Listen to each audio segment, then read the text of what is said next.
Europe 1, 6h46, Thomas Soto. C'est le kiosque d'Europe 1 avec une bonne nouvelle pour Dominique Thiem, puisque c'est sa chouchoute. Eva Rock est là pour nous parler télé. Également avec nous, Valentine Desjeunes pour les régions et Sophie Larmoyer pour Le Monde. Bonjour mesdames. Bonjour Thomas.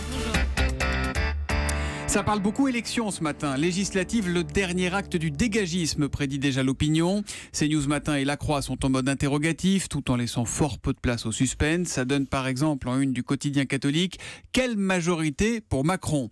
20 minutes joue la métaphore tennistique, on reste dans le sujet. Macron joue le break, Big Bang en perspective, titre Les Échos. Pourquoi les Français vont-ils encore voter dimanche, se demande le petit quotidien. Le journal des 6-10 ans.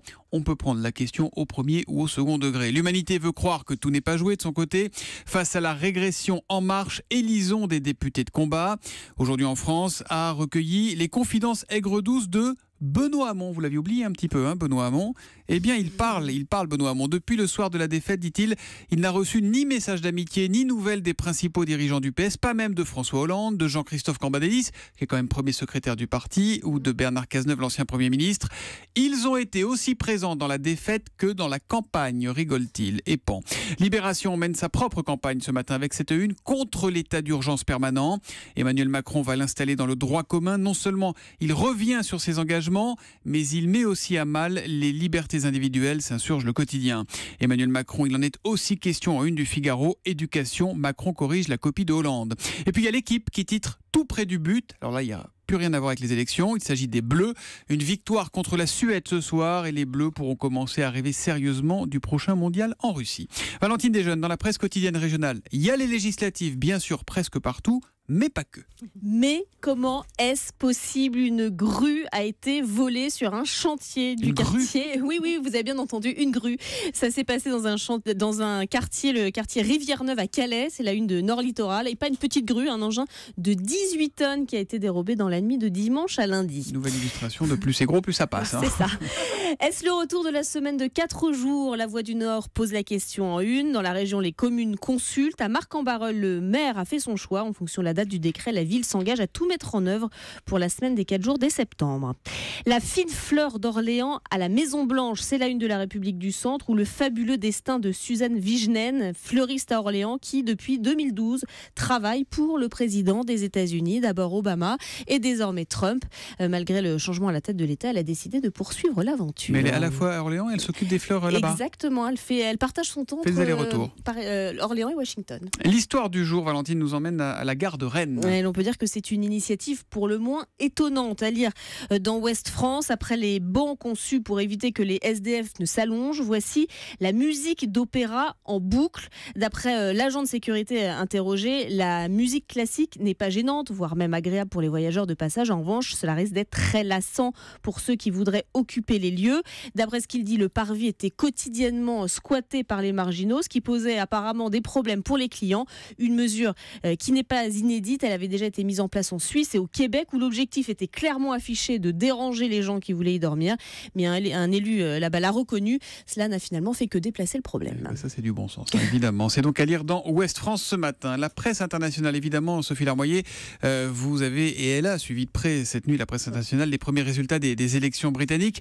Ils ne sont pas définitifs encore, mais la tendance est claire et nette. C'est un camouflet pour la première ministre Theresa May. Oui, car si le Parti conservateur reste en tête, d'après les projections, vous savez, il perdrait en revanche la majorité absolue dont il disposait au Parlement. Au point, écrit le quotidien britannique Le Guardian, que le leadership de May est dans la balance chez les Tories furieux. Les journaux relaient l'appel à la démission de Jeremy Corbyn, le patron des travaillistes. Elle a perdu des sièges conservateurs, perdu des voix, perdu le soutien et la confiance. Corbyn, dont le visage inhabituellement souriant s'affiche sur tous les sites d'infos ce matin. Il a gagné beaucoup de sièges. Corbyn défie les sceptiques, écrit Le Guardian. Et puis The Independent pose une question pour la suite. Est-ce la fin du Brexit? Alors la presse européenne, justement, scrute les résultats également ce matin. En faisant partout le même constat, comme le quotidien allemand Handelsblatt, May gagne, mais sa majorité absolue vacille.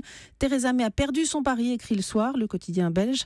Un commentateur de la Repubblica remarque que les anti-européens sont en déclin. C'est vrai que le parti europhobe UKIP s'est complètement effondré, mais cela complique les négociations sur le Brexit, note le journal italien. Même tonalité pour l'espagnol El País, qui écrit que la campagne a montré les faiblesses du leadership et du projet de celle qui doit négocier le Brexit. Theresa May n'a pas été à la hauteur. Et est-ce que ces élections britanniques ont trouvé leur place dans la presse américaine? Oui, après les 12 articles sur l'audition de l'ancien patron du FBI, c'est souvent la Grande-Bretagne qui arrive en deuxième position. Le New York Times, par exemple, évoque la défaite choquante de Theresa May. La Grande-Bretagne pourrait faire face à de nouvelles incertitudes politiques. Quant au Washington Post, il salue la percée des travaillistes. Le parti de Corbyn a beau avoir fini second, il a gagné gros. Le leader marqué à l'extrême gauche, dont beaucoup pensaient qu'il était bon pour les oubliettes, a largement dépassé les attentes, écrit le quotidien américain. Voilà, donc on rappelle, majorité pour Theresa May, mais majorité relative, alors qu'elle avait une majorité absolue et qu'elle pensait renforcer son pouvoir. C'est donc un échec pour elle. On en parlera avec Pierre Moscovici, le commissaire européen aux affaires économiques, qui sera mon invité dans moins d'une heure, à 7h45. La télé ce week-end, on va regarder France 5 dimanche soir à 20h50. Eva Rock. Oui, si je vous dis 27 hectares, un corps de ferme à restaurer, il y a 3 autres petits bâtiments, une vue imprenable sur la mer en Bretagne, et c'est à vendre. Et d'après vous, combien ? On va demander à Stéphane Plaza. Eh ben, on va demander surtout aux propriétaires. On dira 1,5 million, peut-être 2. On l'a mise à prix à 2, en se disant qu'il faudrait peut-être discuter. A priori, 27 hectares, 2 millions avec 3 maisons, ça a l'air plutôt sympa, sauf que j'ai quand même oublié de vous dire que pour rejoindre votre propriété, il faut un bateau, parce que c'est une île. On en compte 1200 de ces îles privées en France. Il y en a 5 qui sont à vendre actuellement, seulement 5. Sauf que la vie de propriétaire sur une île, c'est pas de tout repos. À Crézic, par exemple, dans le Morbihan, vous allez découvrir Bernard et Catherine. Ils défrichent leur île depuis des années. L'objectif, c'est de reconstituer des prairies pour recréer une biodiversité. L'essentiel de la grande prairie qui est là, elle a été faite comme ça. À force de débroussailler rectangle par rectangle. C'est combien d'années de boulot, ça? Mais là, c'est 3 ou 4. Pendant 3 ou 4 ans, on a observé la prairie revenir tranquillement. Vous avez compris, hein, donc c'est un documentaire qui fait le portrait de ces Iliens. Ils n'arrêtent pas, même en hiver, sous la pluie, c'est leur paradis. Mais c'est un paradis sur lequel rogne l'État, c'est ça qu'on apprend aussi dans ce film. Il y a eu une modification de la loi littorale et un tiers des côtes privées pourraient être préemptées d'ici 2050. Et ça, Bernard, ça passe pas. On peut très très bien faire, nous. Et en plus, ça va coûter 0 centime, 0 euro à la collectivité. Pourquoi pas nous laisser faire? Pourquoi ne pas faire confiance aux propriétaires privés? Vous allez donc découvrir tous ces Iliens qui défendent leur patrimoine, qui font connaître leur territoire. Et alors à ce propos, après 10 ans passés sur la très jolie île de Kéménès en Bretagne, Soisic et David ont décidé de rejoindre le continent. La commune cherche des repreneurs pour gérer la ferme chambre d'hôtes dont ils s'occupaient. Si quelqu'un est intéressé par le job, c'est maintenant. Voilà, ça s'appelle Mon île, ma bataille. Ça sent bon les embruns. C'est sur France 5 dimanche à 20h50. Et puis samedi soir, il y a ça aussi. La finale de The Voice, la finale de la saison avec Nico Saliegas, 21h sur TF1. Les 4 finalistes, ils seront chez Thomas Joubert tout à l'heure. Absolument, dans le grand direct des médias. Voilà. Quelle réactivité. Merci beaucoup les kiosquières.